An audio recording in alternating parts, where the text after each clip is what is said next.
Assalamualaikum warahmatullahi taala wabarakatuh. Salam bahagia, salam pertemuan untuk teman-teman yang bersama dengan saya pada malam ini. Apa khabar saudara Muhammad Hashim Muhammad Din? Kalau suara tak sedap jangan marah ya, hari tak berapa sihat saudara. Saudara Encik Misran Ngadino, apa khabar saudara Misran? Saudara Anwar Jubin. Begitu juga dengan saudara Syahrul Azam, salam dari Kota Baru, Kelantan. Saudara Zamari LC, selamat malam. Saudara Syed Hamzah, saudara Mustafa Ilyas. Saudara Muhammad Hashim Muhammad Adim dari Kemayan, Pahang. Ya saudara, terima kasih kerana beritahu saudara orang Kemayan di Pahang. Pahang dalam kawasan Bera lah rasanya tak, saudara Muhammad Hashim. Begitu juga saudara Husin, saudara Haji Abzahar Abdul Manaf. Apa khabar Tuan Haji? Puan Hasnah Jaafar, Puan Dila Hassan, Openg Temu ni yakin saya tentulah dari Sarawak. Itu juga saudara Satria Setiawan, hadir dari Mengelembu. Banyak kacang-kacang tanah di sana tu, kirim lah ya. Saudara Kamal Zaman dari Jempol, Negeri Sembilan. Apa khabar sahabat? Itu juga saudara Syamsul Anwar, saudara Bob Azhar, saudara Muhammad Azhar Abdullah, Rusini Kurungut, Yusuf Awang dari Tanah Merah, Kelantan, saudara Hamidah, saudara Haji Syamsul, saudara Kamal Awang, saudara Wan M. Bakri. Apa khabar sahabat? Power Extreme sangkut lagi, tak tahulah, mudah-mudahan malam tak sangkut lah. Saya harap begitulah saudara, semalam teruk sangkutnya. Udahlah badan tak sihat saudara ya. Sevensky Brutals, nama sedap Sevensky Brutal. Jejak Rimba Eris, apa khabar sahabat? Dari Sempurna, bukan yang sempurna. Jamaluddin Labuah, salam pencerahan saudara Zamaluddin. Saudara Azmi Omar dari Mindef, saudara SB Napiah, saudara Muhammad Asri Dir dari Kuantan, Pahang. Begitu juga dengan saudara Zulkifli Zakaria. Apa khabar sahabat-sahabat semua? Alan Hajidin, Murad Ismail, Coca-Cola dari salam dari Jepun. Apakah saudara berada di Tokyo? Selalu mengikuti atau ditinggal oleh Yang Maha Perdana Menteri di Jepun. Tak tahulah saya. Puan Rosnah Jamil, ABK, Zaitun Wahab, Nazir Bin dari Gombak, Nazir Bazin ya. Dan saudara Syahrul Juandi. Teman-teman yang tak sempat saya santuni, saya mohon maaf kerana banyak lagi pencerahan yang perlu saya buat malam ini. Nanti kalau asyik melayani semua nama itu nanti sampai tengah malam tak selesai juga saya. Terima kasih saya ucapkan kerana saudara hadir untuk mendengar labun saya yang tak sepertinya ini saudara. Dan seperti biasa, saya harus memberi pencerahan kedudukan negara kita sekarang ini saudara, berhubung dengan COVID-19 ya. Hari ini adalah hari Selasa saudara, tanggal 31 Mei. Bulan terakhir 31 Mei, dan ini juga merupakan hari yang penutup kepada Syawal saudara. Berakhir sudah Syawal dan kita kembali pada kehidupan yang normal seperti biasa. Kerja perlu dilaksanakan, ada tugas, keluarga perlu dijaga saudara. Dan saya melihat hari ini adalah merupakan hari yang ke-802 COVID-19 menyerang bumi kita ini.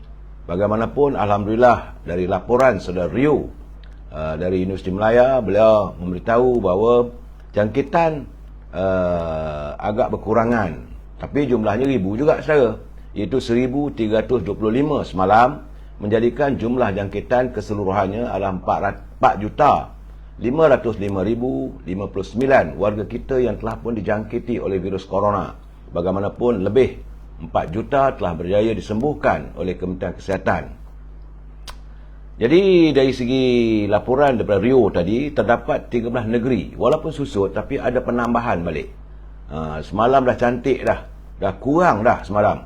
Semua negeri nampak susut, tapi semalam laporan saya terima terdapat 13 negeri berlaku peningkatan dan susut cuma lebih kurang dalam 2-3 negeri saja. Sementara Pahang kekal pada 3 jangkitan. Di Selangor nampak gayanya dia naik balik daripada 520 kepada 611. Jadi saya berharap agar kita dapatlah berdoa pada Allah SWT supaya virus corona ini dapat segera kita putuskan. Terima kasih saudara Zul Marshall daripada Instagram.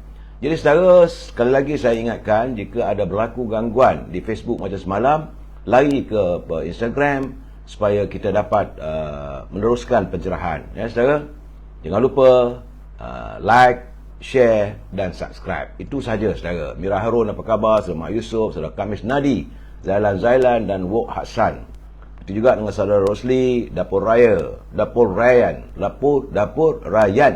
jejak warisan di Instagram saudara. Itulah yang dapat saya laporkan, dan saya mengucapkan jutaan terima kasih kepada saudara Rio dari Universiti Melaya yang tidak jemu-jemu menghantar kiriman kepada saya untuk saya memberikan pencerahan pada saudara.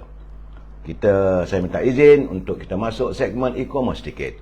Kalau anda ada produk, sila hubungi Al-Azhar di talian 011-330-41241. Terima kasih Anggrek Rimba, banyak hatinya tu. Dengan Al-Azhar jangan lupa haruman Stangi, Bakur, dan juga haruman parfum dari Timur Tengah, juga gula O. Selain daripada itu, kalau anda tidak dapat menghubungi Al-Azhar, sila hubungi Siti Farehah di talian 017-711-4300 untuk dendeng manis Siti Farehah. Maaf saudara kalau saya bercakap terganggu sikit, kena batuk.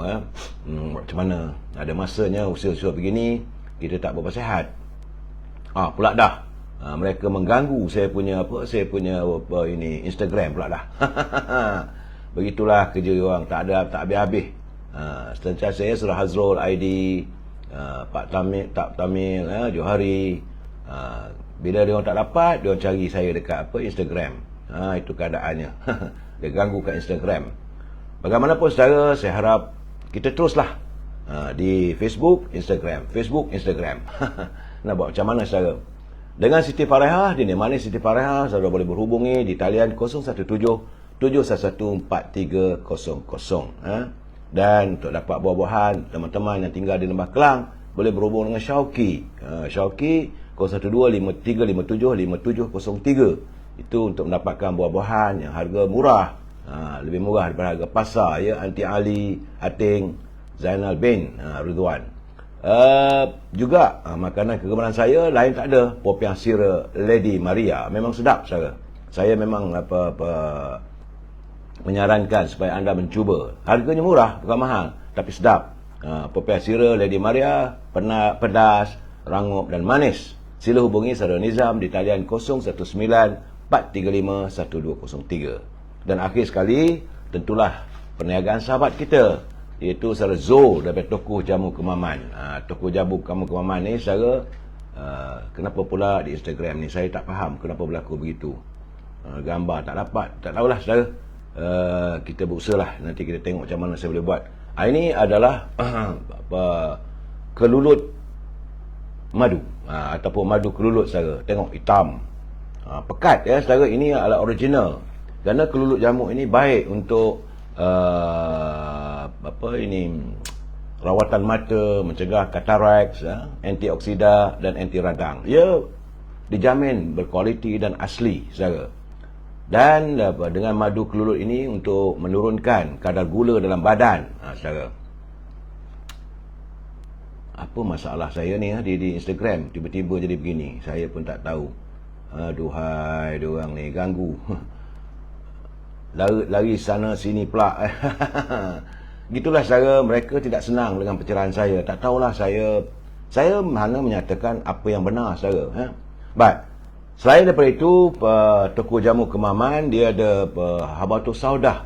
Ini adalah madu Arab, Habatus Saudah, untuk membantu menambahkan tenaga dan stamina, menguatkan antibodi dan imunisasi, melegakan sakit pinggang, lutut, sengal tulang, sendi dan kebas-kebas. Elok saudara makan, ini jadi keamalan madu Habatus Saudah. Sila hubungi saudara Zul di Toko Jamu Kemaman saudara. Tak apa. Kita buat balik, jangan risau. Kerana mereka ganggu di Instagram. Sekarang ni dia tengah-tengah ganggu Instagram saudara. Saya tekan balik, jangan risau saudara. Okey, alhamdulillah. Nampaknya okey balik. Tak tahulah saya kenapa lah mereka ganggu. Baik, saudara, kita masuk segmen naluri kehidupan. Ya, saudara. Kerana ada persoalan, orang bertanya, bilakah datangnya kiamat? Kerana seorang sahabat pada baginda Rasulullah, ini mengikut bacaan saya, saudara, bukan saya kata, ini bacaan yang saya baca. Kerana ada seorang sahabat kepada Rasulullah, baginda Rasulullah SAW, bertanya kepada baginda, bilakah datangnya kiamat? Maka baginda Rasulullah SAW menjawab, katanya, apabila amanah telah disia-siakan orang, maka waspadalah terhadap datangnya saat kiamat. Maka orang tu dia kata, amanah macam mana? Dia tanya bagaimanakah caranya disia-siakan amanah itu? Maka baginda Rasulullah SAW menyatakan, apabila suatu urusan ataupun pekerjaan ataupun tugas diserahkan kepada orang yang bukan ahlinya, maka waspadalah terhadap datangnya saat kiamat ataupun kehancuran. Itu apa yang dinyatakan oleh baginda Rasulullah SAW sebagai peringatan kita sama saya. Dan kita kena ingat bahawa Allah SWT sentiasa mengingatkan kita melalui ayatnya yang seharusnya menjadi petunjuk pada kita. Kerana antara firman Allah SWT bermaksud, saya tak boleh cakap Arab, saya tak pandai saudara, saya boleh menterjemahkan maksudnya saja, iaitu demi Allah menjelaskan kepada kamu ayat-ayat keterangannya supaya kamu mendapat petunjuk dan hidayahnya. Ini ayat dari surah Ali Imran ayat yang ke-103. Oleh itu saudara, saya menyarankan anda, Abdul Hamid, bidu pun kabur. Itulah keadaan saudara. Bukan sebenarnya bidu kabur ni mereka lakukan macam-macam. Saudara, ini di Instagram, mereka ganggu di Instagram ni. Kerana semalam Instagram tak diganggu, so hari ni dia ganggu pula di Facebook. Aduh, hai. Tak apa saudara, saya rasa mungkin nak cuci macam mana. Sekejap saudara. Dah tak boleh connect pula. Mereka ganggu saudara. Tak apa saudara, saya cuci tengok kut-kut kalau lah tak clear. Tak maaf saudara. Gitulah keadaannya kita ni dalam gangguan mereka yang berkuasa. Tak apalah. Jadi bagaimana saya katakan tadi, sentiasalah kita mengamalkan zikrullah setiap hari saudara. Baik saudara, kita masuk segmen Mutiara Kata.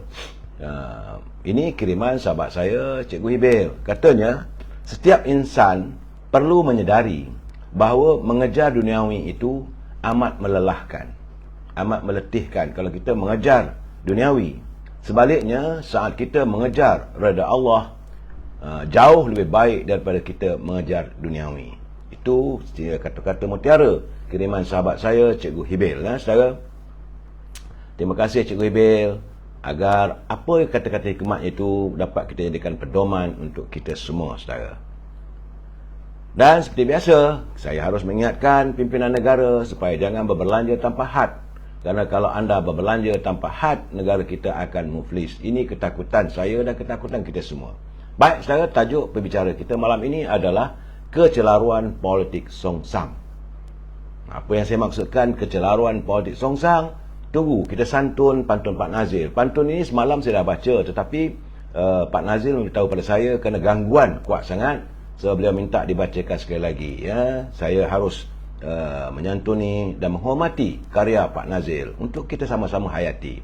Kata Pak Nazil, burung bayan di perdu ara tidak semena-mena terus berlari. Teruk di layak perosak negara, sekali terkena insaflah diri. Bukan teruk dilayak, teruk dilayan. Burung bayan di perdu ara tidak semena terus berlari. Teruk dilayan perosak negara, sekali terkena insaflah diri. Jadi kita yang dah terkena dengan mereka yang merosakkan negara ini, cukup-cukuplah. Jadikanlah itu sebagai tauladan, sempadan untuk kita jalani kehidupan kita. Saudara-saudara, saudara-saudara tumpur lah kita makan sambal lah yuk. Saudara, kata Pak Nazir lagi, hari Selasa pergi ke Bangi, makan lepat di warung Mustafa.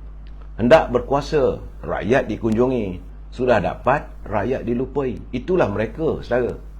Bila sebelum nak berkuasa, musim kempen-kempen, mereka melayan, mereka berkunjung, berjumpa dengan rakyat. Tapi dah dapat kuasa, rakyat dilupakan. Itu keadaannya. Terima kasih Pak Nazil atas kiriman pantun beliau. kita masuk dalam segmen gedung ilmu. Ini gedung ilmu ini kerana orang tua kita selalu berpesan, pemimpin tak sentiasa memegang pada syarak dan adat, mesti menjaga kemurnian sikap. Janganlah menjadi pemimpin yang angkuh, kerana umat Melayu amat mengharapkan hadirnya pemimpin yang sentiasa terpandang, kata mereka. Terpandang, maksudnya menjadi pemimpin yang terpandang, hatinya jujur. Jadi fikiran jernih, dadanya lapang, janji diturut, sumpah dipegang, menjalankan tugas, tahan berhutang. Dia kalau nak bertugas, kita sanggup berhutang, bergolok bergadai lah untuk rakyatnya. Membela yang benar, tahan berkubang. Duduk dalam selut dalam apa pun, dia akan buatlah macam mana pun. Dia membela yang benar, tahan berkubang. Dijadikan pemimpin, rakyat kan senang. Dijadikan induk, ditaati orang. Dijadikan tua, dimuliakan orang. Dijadikan tiang, dipercayai orang. Dijadikan tudung, disayangi orang. Memimpin negeri, berkahnya panjang. Memimpin umat, tuah berkembang. Itulah pemimpin yang kita harapkan. Jadi kita sambung lagi malam besok. Ada beberapa lagi curipan. Kalau Tan Sri Johan Jaafar dengar, ini adalah bab-bab yang dah nak habis ni. Ada 4-5 curipan je lagi. Mungkin beliau ada buku yang lain akan dikirimkan kepada saya. Terima kasih Tan Sri Johan.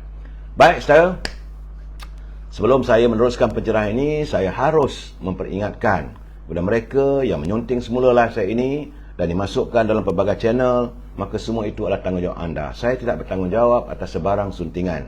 Tambah-tambah malam ni mungkin ada yang sensitif. Jadi kalau anda potong-potong begitu, maksudnya lari, saudara. Dan begitu juga dengan komen-komen yang anda hantar. Kalau ia bercanggah dengan peraturan Kementerian Komunikasi, semua itu tanggungjawab anda. Ingat, ini pencerahan semata-mata pencerahan politik sebagai informasi agar rakyat kita dapat memahami latar belakang atau keadaan sebenar suasana politik negara kita. Prinsip kita mesti bersetuju untuk tidak bersetuju. Anda bersetuju, saya suka. Anda tak bersetuju, berdukalah saya. Tapi tidak ada mengapa, saudara. Jadi dalam saat-saat begini, kita harus menyantuni dengan bahasa-bahasa yang harmonis. Kalau anda mau menghantar kiriman dan menyanggah pandangan saya ini. Ingat, saudara, kita adalah warga bangsa cinta damai. Saudara? Baik, saudara. Masalah sekarang ni yang kita negara sedang hadapi, sebenarnya ini memang masalah besar. Yang kalau saudara hayati betul-betul, negara bukan lagi diambang, malahan sudah pun memasuki era global, masalah kita menghadapi inflasi, hyperinflasi, saudara. Sebab itu tadi saya baca kenyataan daripada Presiden UMNO, Datuk Zahid. Dia mengatakan isu bekalan makanan sepatutnya sudah lama dalam jangkaan pihak bertanggungjawab. Kerana faktor pandemik, faktor cuaca. Jadi menurut Datuk Zahid, Kementerian dan agensi berkaitan seharusnya mempunyai plan ataupun plan kontingensi yang dilaksanakan untuk menangani hal yang sudah diduga akan berlaku. Jadi beliau melahirkan kerisauannya. Selepas ini timbul isu kekurangan bekalan ayam. Sepatutnya kita bersedia untuk menghadapi kekurangan bekalan ikan, tapi ini tidak ditangani. Tentunya akan lebih memburuk apabila pendaratan ikan, terutamanya di utara Semenanjung, katanya dilaporkan berkurangan sehingga 70%. Ikan yang berjaya didaratkan sudah berkurangan ke tahap 70%. Daripada lebih 1 juta tan. Dulu sebelum keadaan suasana yang tegang ini, kita mampu mendaratkan ikan sekitar 1 tan, 1 juta tan. Tapi hari ini hanya sekadar 300 tan saja sebulan, berikutan cuaca yang tidak menentu. Sejak akhir-akhir ni, saudara, dengan panasnya, dengan sejuk, panas hujan, cuaca tak menentu, saudara. Pada Sabtu lalu, bekas pengurusi Lembaga Kebajikan Malaysia, Saudara Muhammad Faiz Fazil, mendakwa masalah kekurangan ikan ketika ini berpunca daripada pengurusan dan pengendalian agensi kerajaan yang terlibat sehingga memberi kesan kepada pengguna. Saya tidak mahu menunding. Kita tak sepatutnya sekarang ini bukan masanya untuk kita menunding jari kepada orang. Ini masa kalau anda ada pengalaman, nyatakan pandangan macam mana kita nak menyelesaikan masalah ini. Sebab itu menurut Datuk Zahid, bukan masa untuk kita menyalahkan orang. Masa sekarang ini bagaimana kita harus menangani masalah yang dihadapi oleh negara dalam keadaan bekalan ayam yang cukup kurang, bekalan ayam yang mahal di pasaran, harganya yang tidak menentu, begitu juga harga ikan. Jadi rakyat nak makan apa? Saya lihatlah sendiri, macam saya kata malam tadi, harga sayur timun melonjak yang bukan-bukan daripada RM2.50 kepada RM7 sekilo. Cili api saudara dah RM18. Daun bawang kalau nak makan sup apa semua daripada RM6 naik RM25 sekilo. Begitu juga dengan kacang panjang daripada RM7 kepada RM12.50. Yang amat memeranjatkan saya adalah bunga sawi.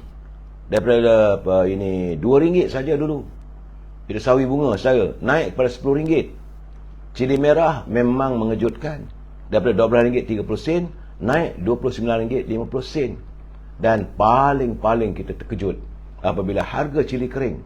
Memanglah cili kering kita import daripada India, daripada China. Dulu harganya RM62.50 sekilo. Banyaklah sebab dia kering, cili kering kan. Tetapi hari ini 1 kilo cili kering menjangkau RM150. Itu gambarannya negara kita sekarang ini berhubung dengan sektor pemakanan. Harga beras naik, harga gula naik, harga tepung naik, dan kita khawatir, saudara, kita khawatir dengan ketiadaan makanan ini. Apa nak jadi pada warga kita dengan harga yang tinggi, sedangkan pendapatan rakyat semakin berkurangan. Punca pendapatan juga tidak nampak adanya usaha-usaha ke arah mempertingkatkan pendapatan warga. Dan kita pimpinan asyik tak lain dan tak bukan berpolitik, mengabaikan tanggungjawab sebenarnya pada rakyat. Saya dapat celipan pula malam tadi. Ini tentang terminal bersepadu Tasik Selatan. Memang baik pimpinan Dewan Menara wujudkan satu tempat khusus untuk mereka yang nak menaiki bas, mereka pergi ke terminal bersepadu di Tasik Selatan. Tapi masalahnya di sana tidak ada peralatan-peralatan, tiadanya tempat ataupun bilik khas kalau jika berlaku kemalangan. Kerana malam tadi ada tempat yang di mana warga bertumpu. Kabarnya katanya sistem tiketingnya amat lemah walaupun mereka menggunakan aplikasi melalui internet dan sebagainya. Tetapi bila nak ambil tiket itu terpaksa beratur yang panjang. Ini menyusahkan rakyat. Artinya pengendalian pengendalian terminal bas bersepadu di Tasik Selatan itu masih lagi di tahap 20 tahun ke belakang. Yang lebih mengecewakan, katanya kaki tangan terminal tersebut adalah saling menggunakan bahasa-bahasa yang kasar, yang biadab. Tak sepatutnya begitu. Kita negara cinta damai. Kenapa wujudnya tempat yang tumpuan rakyat? Ini kebanyakan menggunakan rakyat yang menggunakan bas ini orang biasa. Mereka mungkin tidak ada kesempatan nak naik kapal terbang, tak mempunyai kereta. Dia nak mengambil perkhidmatan bas dalam keadaan yang sebegitu. Ya, kerana dalam keadaan ini sepatutnya lah terminal bersepadu. Dia panggil, setengah orang panggil terminal bersepadu selatan. Saya katakan terminal bersepadu di Tasik Selatan. Mereka harus bertindak segera untuk memperbaiki keadaan. Jangan sampai ada orang meninggal nanti. Sebab malam tadi bila ada pengsan, tunggu begitu banyak lama untuk mendapatkan kaki tangan, menguruskan suasana kecemasan. Ini perlu ada. Dan kita sepatutnya di semua tempat bila ada satu musibah berlaku, adalah caranya untuk kita bertindak. Saya haraplah agar mereka yang dipertanggungjawabkan mengendalikan terminal bas bersepadu di Tasik Selatan itu benar-benar kompeten. Laksanakanlah tugas anda dengan sebaik mungkin. Tambah-tambah lagi bila anda berurusan dengan orang ramai. Terima kasih. Saudara Letih, saya harus menyatakan begini. Saya amat bersetuju. Itu cerita tentang terminal. Saya amat bersetuju dengan pandangan Ketua Perhubungan UMNO Wilayah Persekutuan Datuk Johari Gani. Beliau merupakan mantan Menteri Kewangan. Dia kata kita hanya mampu menguasai perkara dalaman saja. Dalam kita nak menangani musibah dan mengalami kekalutan ekonomi hari ini, perkara-perkara luar tidak boleh kita menentukan dan pasti kita tidak dapat menguasainya. Tapi yang utamanya katanya kita harus mencari jalan agar kestabilan dalam negara ini dapat dipertahankan. Jadi institusi negara, parlimen, dan eksekutif, perkhidmatan awam, judisiari, bank negara dan sistem keuangan, begitu juga badan-badan ekonomi negara seharusnya mempertingkatkan lagi mengurus tabir jabatan-jabatan atau kementerian yang anda ini dipertanggungjawabkan. Jadi kepimpinan yang benar-benar kompeten perlu diadakan. Tapi masalahnya apabila nafsu politik tidak terkawal, semua pihak mahu dirobek. Sesudah berkuasa, kepimpinan kumpulan elit, kedudukan demi untuk menjamin kedudukan mereka. Jadi jaminan kedudukan sendiri bukan bermaknanya kestabilan, saudara. Kestabilan itu adalah luas. Maksudnya tidak ada lagi keluh kesah rakyat, rakyat ditangani, masalah rakyat ditangani sebenar, saudara, ya. Bagaimanapun saya ingin merakamkan kenyataan Tan Sri Syarif Samad, kerana beliau merakamkan ucapan itu teruslah dilaksanakan. Tahniah saudara Dato' On Hafiz, sebab ini Tan Sri Syarif juga mengatakan bahawa UMNO bahagian di Johor Bahru itu mampu membentukkan rumah pangsa 3 bilik dan 2 bilik air kepada penduduk setinggan yang tinggal di laluan rel KTM, ya, saudara. Tapi masalahnya Johor sekarang ni yang perlu juga ditangani, sebab saya dapat kiriman apabila My Metro melaporkan tentang identiti kampung Melayu Pandan, yang merupakan perkampungan Melayu tradisional, usianya dah lebih 80 tahun. Kini berubah kerana apabila penduduknya dihimpit dengan pelbagai masalah kerana ramainya pendatang tanpa izin yang menjadi penghuni di situ, mengakibatkan kawasan tersebut sekarang ini menjadi sarang dadah. Pihak berkuasa berusaha berkali-kali melakukan serbuan dan sebagainya, tetapi pihak berkuasa tak boleh mengusirkan mereka dari kampung tersebut, hanya pihak kerajaan tempatan. Jadi saya mengharapkan agar warga di Dewan Bandaraya Johor Bahru dapat bertindak terhadap lebih 50% pendatang tanpa izin yang menjadi penghuni di kampung tersebut. Usahakanlah kembalikan semula agar keceriaan di kampung Melayu Pandan ini dapat dipulihkan.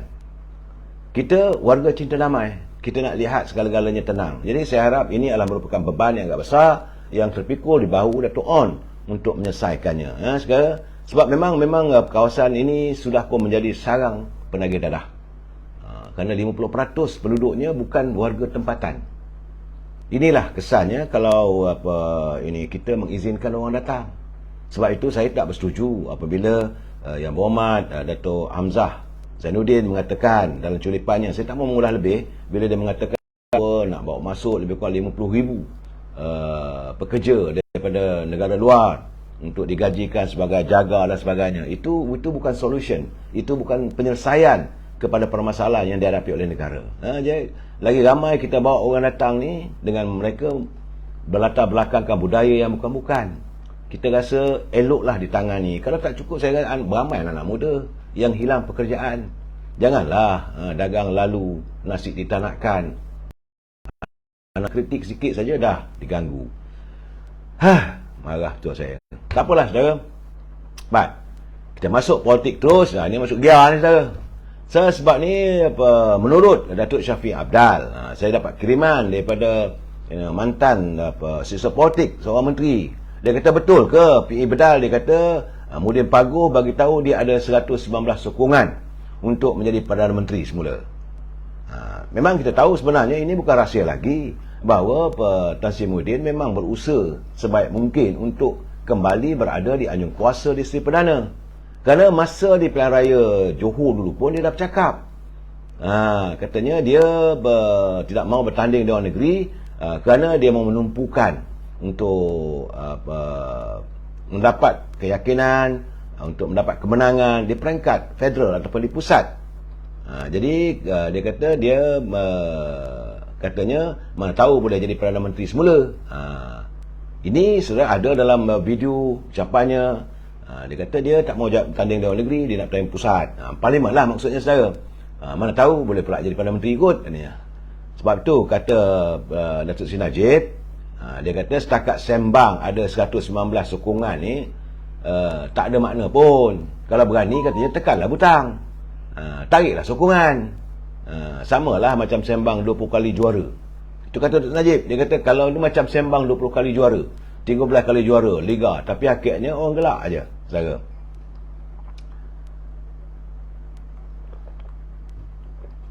Tapi yang masalahnya masih ada orang-orang UMNO sendiri yang masih lagi merasakan bahawa puak-puak dalam Parti Perubimang Bersatu ni perlu disantuni. Apakah mereka yakin Tan Sri Muhyiddin akan kembali dalam untuk berada di anjung kuasa di Seri Perdana? Ini masalahnya. Sebab sebenarnya, saudara, bila kita menghadapi peperangan, kita kena ada strategi. Tapi kita tak boleh menyimpan pengkhianat yang terang-terang mahu menikam kita dari belakang. Sebab itu UMNO di peringkat akar umbi dah buat keputusan tak mahu dengan PBM. Saudara, dan ini keadaannya, saudara. Jadi apakah dengan berbekalkan cuma 5 orang aja ahli bersatu sekarang ni, saudara, dan didukung oleh 16 katak-katak dari UMNO ini, boleh jadikan asas untuk Tan Sri Muhyiddin meminta jawatan Perdana Menteri. Ini saya tanya, mana sifir digunakannya? Saya jangan lupa, saya selalu bercakap, dulu pun saya katakan, selama 22 bulan selepas saja UMNO Barisan Nasional ditumbangkan oleh Parti Keadilan, saya tak katakan Pakatan Harapan, sebab mereka semua bertanding di bawah tiket Parti Keadilan. Sama ada daripada DAP ke, daripada Amanah, daripada PBM, mereka semua bertanding di bawah tiket keadilan. Jadi dalam pilihan raya itu 2018 yang lalu, mereka berjaya menumbangkan UMNO Barisan Nasional, cuma dapat 79 kursi, mereka mendapat selebihnya. Tapi dengan hanya 13 orang ahli parlimen dari parti PBM, mereka menarik 16 orang. Jadi 13 campur 16, 29 orang. Dengan 29 ahli parlimen, mereka mengambil kuasa sebagai Perdana Menteri untuk menerajui di Putrajaya. Inilah saya katakan satu ketempangan dan satu politik yang songsang dalam amalan demokrasi. Kerana saat itu sepatutnya yang mentadbir negara yang diangkat sebagai Perdana Menteri adalah daripada Parti Keadilan. Sama ada waktu itu Datuk Seri Anwar Ibrahim masih lagi dalam penjara, tapi masa itu ada pimpinan dari Keadilan. Waktu itu Azmin Ali sebagai timbalan presidennya, Kak Wan Azizah ada sebagai presidennya. Sepatutnya kalau mengikut amalan demokrasi, tapi ini dinafikan. Jadi kerana penafian itu, berlakulah kesongsangan dalam politik, di mana Dr. Mahathir jadi Perdana Menteri dengan berbekalkan 13 ahli parlimen dari PBM dan 16 orang daripada katak-katak daripada UMNO. Dengan 29 ini, berlakulah ketempangan yang amat sangat. Akhirnya dalam tempoh 22 bulan, berlakulah langkah Sheraton. Langkah Sheraton ini dilakukan, dipimpin oleh Azmin Ali dan puak-puaknya yang meninggalkan Parti Keadilan untuk bersekongkol bersama dengan Tan Sri Muhyiddin. Dan sekali lagi, ketempangan politik berlaku apabila waktu itu dengan scheme of thing, Tan Sri Muhyiddin hanya waktu itu mempunyai sekitar 6 orang saja ahli daripada Parti Perubumi, campur dengan 16 orang daripada katak-katak UMNO ni, cuma 22 orang. Beliau tidak mewakili parti yang majoriti, tapi dia masih lagi nak jadi Perdana Menteri. Berlaku lagi kesongsangan dalam era demokrasi. Dalam demokrasi, majority rule the minority. Artinya mana-mana parti yang mempunyai kelebihan ahli-ahli parlimen, dialah sepatutnya menjadi pemimpin. Ini tidak. Yang kecil memimpin yang besar. Ini saja saya katakan kesongsangan dalam politik. Dan akhirnya tak lama, tak kekal. 22 bulan, rakyat tertekan dengan kehidupan yang semakin tenat. Ditambah lagi bila berlaku kesongsangan dalam demokrasi, apabila Tan Sri Muhyiddin mentadbir negara, memang kemelut berlaku. Rakyat terkurung. Mungkin ini adalah musibah. Apabila anda melanggar peraturan-peraturan demokrasi, ini musibah. Selama 17 bulan, rakyat hidup dalam penuh penderitaan. Yang terkurung, bendera putih dinaikkan. Akhirnya ada yang bunuh diri, ramai. Dan kita terus mengelonsor. Yang hilang pekerjaan, yang perniagaan tutup syarikat. Mengakibatkan kesan daripada 4 tahun mereka memerintah dalam suasana politik yang songsang, sejumlah 284,000 warga kita yang berusaha dalam sektor perniagaan diisytiharkan muflis pada 22 Julai lalu. Itu gambarannya, saudara. Kemudian, alhamdulillah, selepas 22 bulan, selepas 17 bulan, maka berlaku penarikan sokongan daripada UMNO. Waktu itu, ini ahli-ahli kalangan, ahli parlimen bersetuju supaya Datuk Seri Ismail Sabri dilantik sebagai Perdana Menteri. Ini bolehlah kena okey juga, sebab paling tidak pun sekurang-kurangnya UMNO ada 37 ahli parlimen dan 5 daripada parti-parti gabungan Barisan Nasional. Ertinya dengan 42 kursi. Tidaklah nak dianggap sebagai songsang. Ini kena jelas, saudara.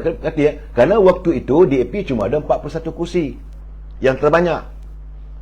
Keadilan tinggal 37. PBM ada 5. 6. Pejuang ada 5, 6. PAS ada 18. Parti Amanah 11. Jadi yang majoritinya UMNO. Jangan kita nafikan. Ini keadaannya. Tetapi masih lagi dianggap majoriti kalau ada gabungan. Kalau ada gabungan lain memang kalahlah kita. Tetapi dalam keadaan yang menempel ini, pimpinan Datuk Ismail Sabri terpaksalah mentadbir negara ini dalam keadaan yang agak tempang. Sebab itu rakyat sekarang ni minta supaya diadakan pilihan raya segera. Supaya untuk menetapkan mana parti yang boleh diangkat sebagai parti yang dapat majoriti tadbirlah negara ini. Ini keadaan saya. Dan tapi masalah ni karenanya kononnya Dr. Simuddin mempunyai sokongan 119. Kalau betul lah sokongan 119, tekanlah butang. Kenapa masih lain mau melakukan kesongsangan politik lagi?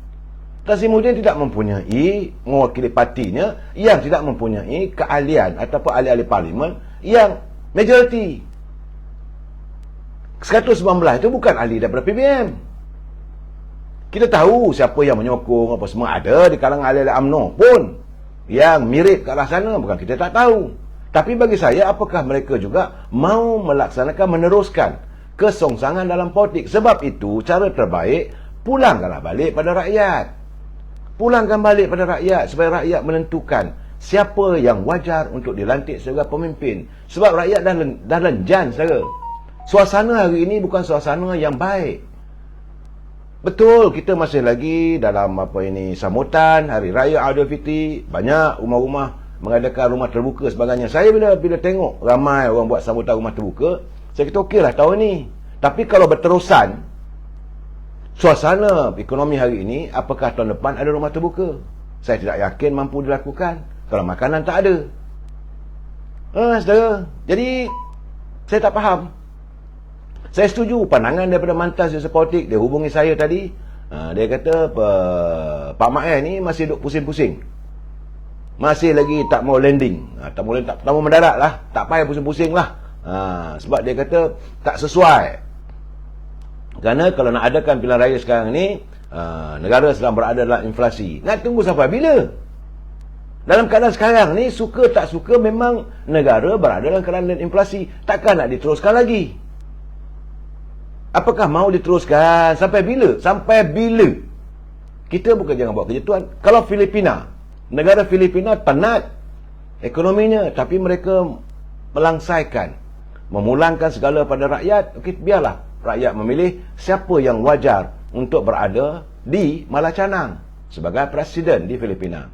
Filipina boleh, kenapa kita tak boleh? Saya tak tahu kenapa begitu je ni. Nak tunggu inflasi reda, atau sampai nak tunggu 5 tahun.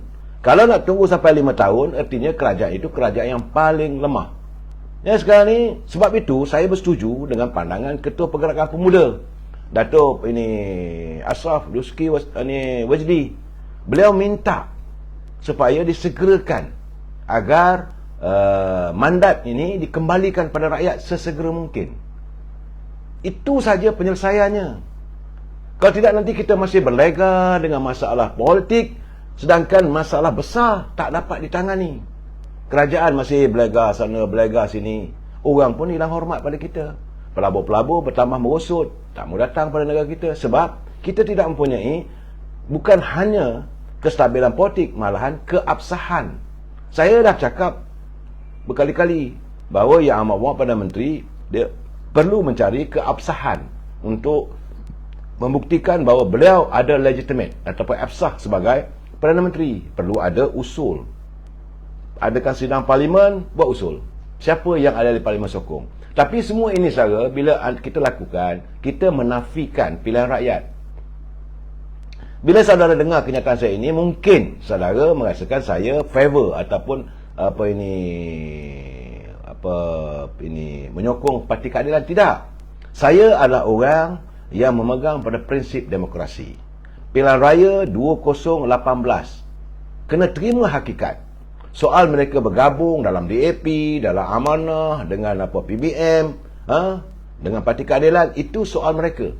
Tapi apabila mereka bertemu dengan rakyat, apabila rakyat menggunakan kuasa mereka di peti undi, rakyat memilih parti yang berlambangkan Parti Keadilan. Kita warga UMNO Barisan Nasional menerima hakikat ini. Sebab itu Datuk Seri Najib menyerahkan kuasa kepada pimpinan dalam keadilan. Itu realiti. Tapi hari ini keadaannya dah bertergabung. Kalangan mereka dah berpecah. Orang ni kata begitu, orang ni kata begini. Malahan Datuk Syafiq Afdal, beliau juga adalah kerabat dalam Pakatan Harapan dulu, yang waktu bertanding dulu dia tak gunakan lambang warisan, dia menggunakan warisan lambang keadilan. Saudara, ini kita kena ingat, jangan kita nafikan.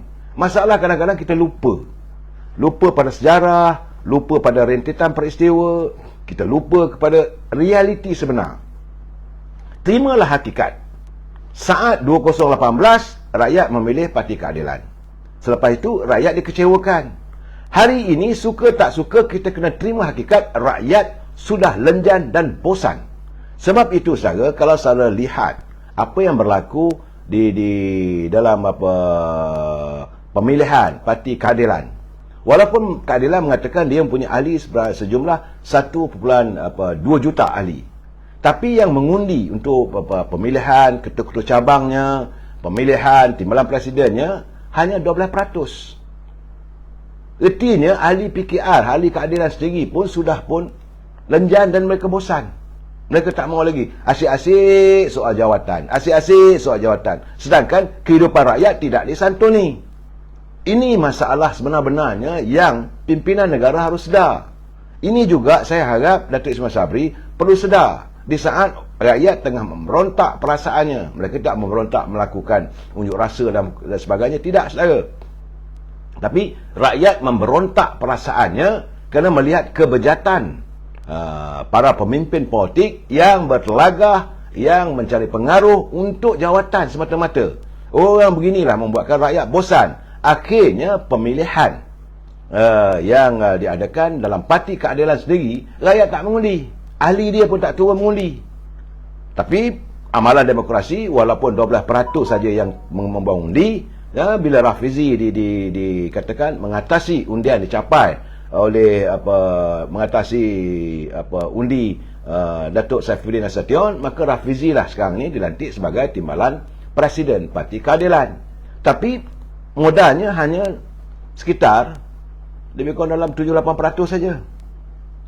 Kerana Rafizi dapat lebih kurang 480,000. Saifuddin Nasution 300,000. Jadi 48,000 tu daripada 1.2 juta. Bayang saya, 5-6% saja. Ini juga kalau diikut dari segi sistem tak betul. Ini saya cakap terus terang, saudara. Saya jangan marah dengan saya, bukan saya nak mengecilkan. Mereka tidak. Ahli Parti Keadilan sudah bosan. Mereka tak nak mengundi. Walaupun yang datang turun mengundi itu dengan kempennya 2 minggu lebih berkempen. Yang turun mengundi cuma 12%. Itulah yang terjadi. Dan dalam saat begini sepatutnya Yang Amat Berhormat Datuk Ismail Sabri segera adakan pilihan raya. Kalau nak tengok suasana yang sesuai. Sesuai yang bagaimana yang dimaksudkan oleh Yang Amat Berhormat Perdana Menteri. Hanya dengan alasan bahawa negara berada dalam keadaan inflasi. Sampai bila nak boleh menyelesaikan masalah inflasi ini? Dunia makin lagi bermasalah. Rusia masih lagi berperang dengan Ukraine. Belum ada kesesuaiannya. Pandemik masih lagi berjalan. Walaupun dah jadi pada endemik. Tapi virus corona masih lagi bertebaran. Ada lagi 1,000 lebih orang yang terkena jangkitan. Dan ada pula jangkitan baru, ada penyakit baru. Makanan semakin berkurangan. Sebab itu kita memerlukan sebuah kerajaan yang benar-benar mantap dan kukuh, yang boleh membuat dasar. Saya lihat sendiri. Sebab itu saya tengok apa yang berlaku di Johor. Mudah diselesaikan. Masalah ini janji nak bagi rumah untuk setinggan yang tinggal di rel kereta api di Johor itu dapat terlaksana. Kerana tak banyak perbalahan.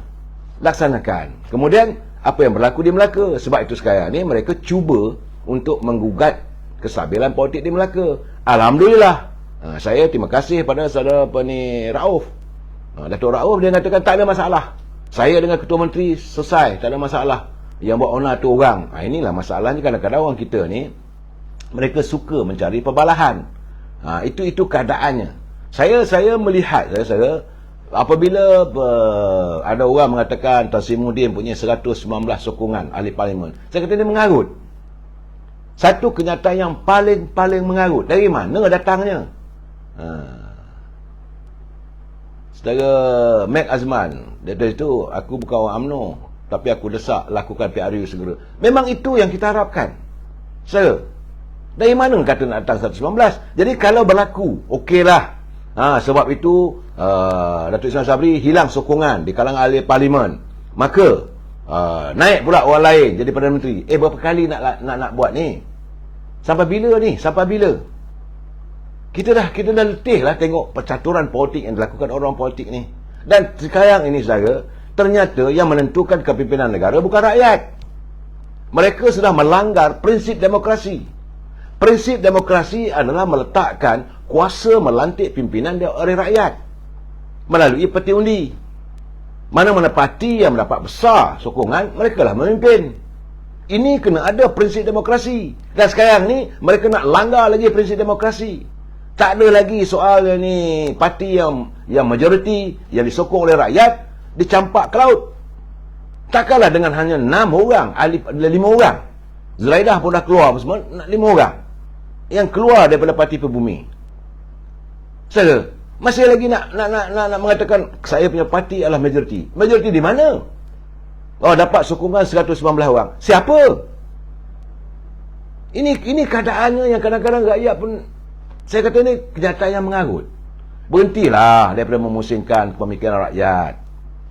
Saya tahu saya, dan saya amat yakin ramai dalam pimpinan yang ada hari ini mereka takut untuk menghadapi hukuman rakyat. Saya cakap terus terang, ramai di kalangan pemimpin yang ada sekarang ini, mereka diburu ketakutan apabila rakyat akan menghukum mereka. Kerana apabila mereka kalah nanti, naik kerajaan yang baru, maka mereka ini akan bergelar kluster mahkamah. Hari ini mereka gelarlah Presiden UMNO kluster mahkamah, mantan Presiden UMNO Siti Najib kluster mahkamah, Setiausaha Agung UMNO kluster mahkamah, UMNO saja kluster mahkamah. Okey, kita terima, tak ada masalah. Kita tunggu biar rakyat membuat keputusan. Bila rakyat setelah membuat keputusan nanti, kita tengok siapa pula yang bakal menjadi kluster mahkamah. Sebab itu saya katakan, jangan kita saling menuduh orang tu, menuduh orang ini. Tak boleh dah. Hari ini, semalam saya dah bercakap, pemimpin harus menyantuni masalah rakyat. Kebejatan yang berlaku dalam politik hari ini, apabila pemimpin lebih meletakkan untuk diri dia sendiri. Mereka sekarang hidup senang, saudara. Rakyat tengah susah. Kalau setakat beras naik RM50 ke RM80 ke RM100, mereka boleh bayar. Harga daging, harga ayam naiklah RM30-40 pun. Mereka ada kemampuan. Gaji mereka besar, pendapatan mereka ada, dijamin oleh kerajaan. Sepatutnya mereka kena sedar apa yang mereka perolehi saban bulan. Setiap bulan mereka dapat bayaran itu datang daripada poket rakyat. Ini masalahnya, mereka yang bergelar menteri tak sedar diri. Gaji yang kamu dapat puluhan ribu setiap bulan itu datang daripada poket rakyat, datang dari pembayar cukai. You are nobody in the eyes of rakyat kalau sikap anda yang sebegitu. Yang rakyat mahukan anda santunilah masalah kami. Kami dalam keadaan tertekan. Hidup kami terkesan yang teramat sangat. Banyak, amat parah ekonominya. Ini masalah sekarang. Saudara Samsudin Anwar, jangan Datuk Amin, nanti Tan Sri Abakar press butang. Press lah butang, tak ada masalah. Saya tak ada risau pun. Sebab kita menanti, saya yakin rakyat tertunggu-tunggu untuk menjatuhkan hukuman kepada mereka. Sebab itu mereka sekarang ni berusaha nak cari kuasa. Saban malam fikir cari kuasa. Kalau aku hilang kuasa, aku jadi kuasa mahkamah. Dan hotel di Rimba Rimba Bambu menunggu. Rumah rehat di Sungai Buloh menanti anda. Saya yakin apabila rakyat memberi hukuman, apabila rakyat menyatakan suara rakyat adalah kuasa keramat, bila mereka tidak lagi berada di anjung kuasa, pasti mereka juga akan mengalami nasib lebih buruk lagi. Sebab kes-kes ini berlega di belakang, bukan rakyat tak tahu. Sebab saya katakan, negara yang begitu makmur, yang mendapat pendapatan puluhan bilion setiap bulan, tapi rakyat tidak mendapat nikmatnya. Siapa yang menikmatinya? Sepatutnya rakyat kita ni tidak ada masalah. Kita mempunyai segala-galanya. Suasana yang aman, damai adalah bumi Malaysia. Suasana yang tenteram adalah Malaysia. Penghasilan buminya Malaysia. Tapi, kemana perginya? Rakyat tertekan. Anda yang bergelar orang politik, yang menjadi pemimpin, asyik menyatakan, aku nak jadi itu, aku nak jadi ini. Rakyat diabaikan. Sampai bila? Sampai bila harus rakyat hidupnya tidur dalam mimpi-mimpi yang mengerikan? Pagi besok, anak menangis, nak makan apa? Apabila tepung dah bertambah berkurangan.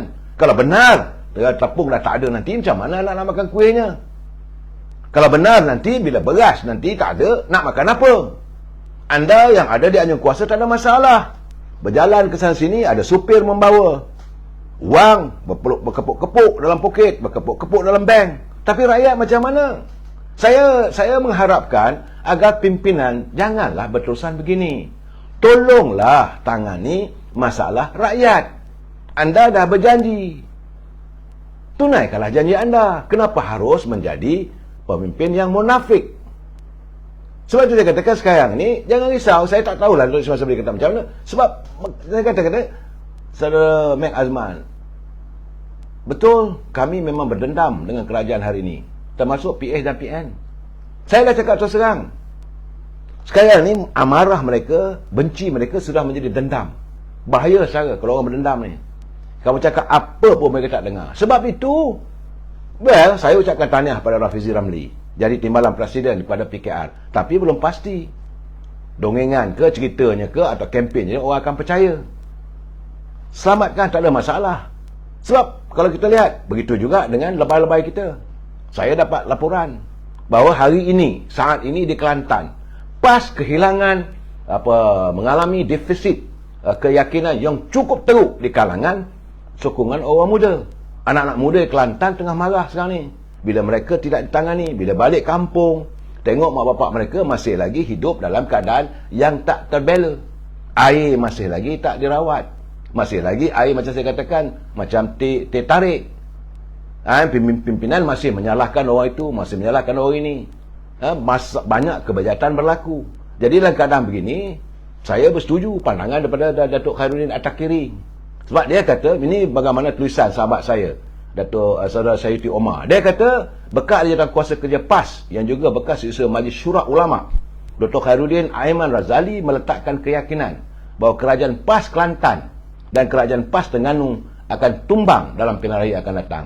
Ini bukan kata saya. Ini kenyataan daripada bekas setiausaha Majlis Syura Ulama PAS, Datuk Khairuddin At-Takiri. Tapi tanpa memperincikan faktor kenyataan itu, beliau hanya minta tunggulah perkembangannya, katanya.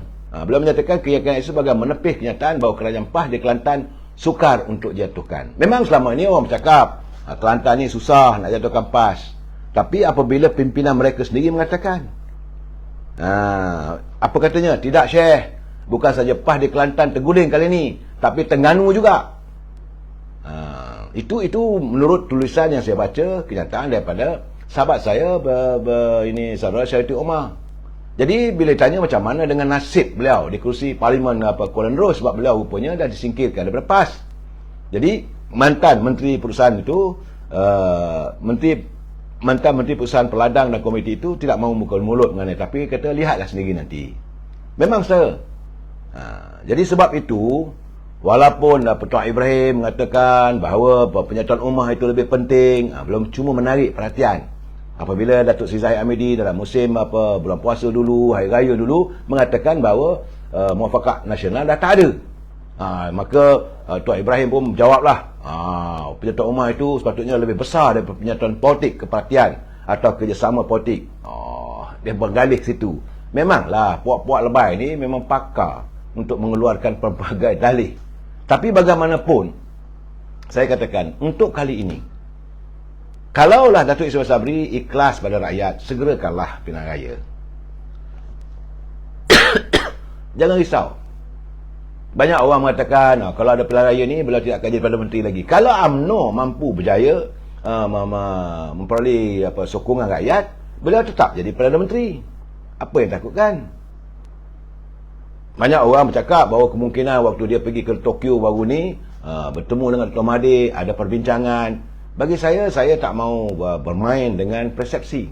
Saya melihat fakta. Faktanya hari ini, yang Abang Perdana Menteri mengatakan, tidak boleh kita adakan pilihan raya umum kerana tidak sesuai.